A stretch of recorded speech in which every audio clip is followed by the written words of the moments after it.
Yan guys, si Lola, mag-isa lang dito sa labas. Nandun na po si Manoy at saka yung apo ko sa loob. Tapos nandito pa po yung iba sa labas. Ayan, nag-extra shoot din ako kanina.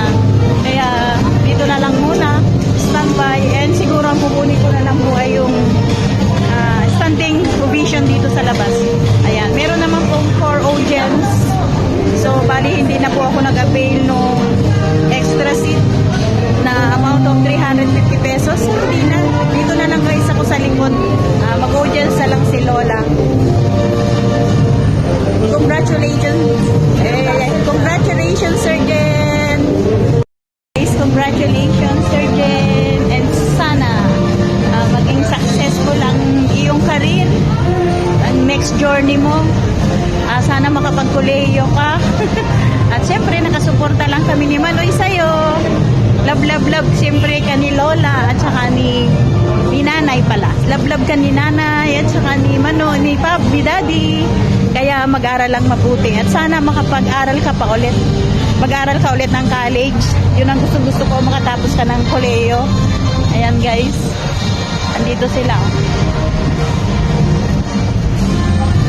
Dito po yung graduation nila sa anong tawag dito?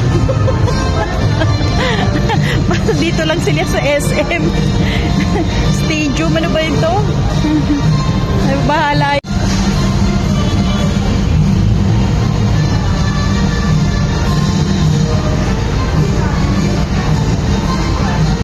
Guys, sorry. Sa labas na lang daw kami. So, hindi po kasi ako nag-avail ng extra seat. Kaya sa labas na lang kami. Doon na lang mag-aantay. Sorry na lang. Sabi ni Mami, di ba?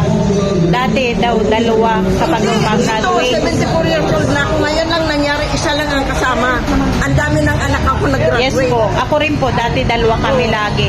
Ngayon, isa na lang. Dito lang kami sa labas. Ayan guys, uwi muna si Lola saglit. So, sobrang lapit lang naman po namin dito. Kaya, saglit lang. Kasi, 12 o'clock pa naman po sila lalabas.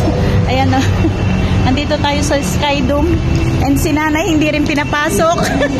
Nay, uwi lang muna ako saglit. Balik. Uwi na rin po muna ako saglit kasi alas 12 raw po ang tapos eh. Balik na lang.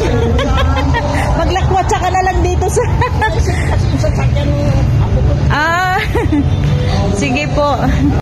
Uwi muna ako saglit kasi may requirements lang akong ipapasa.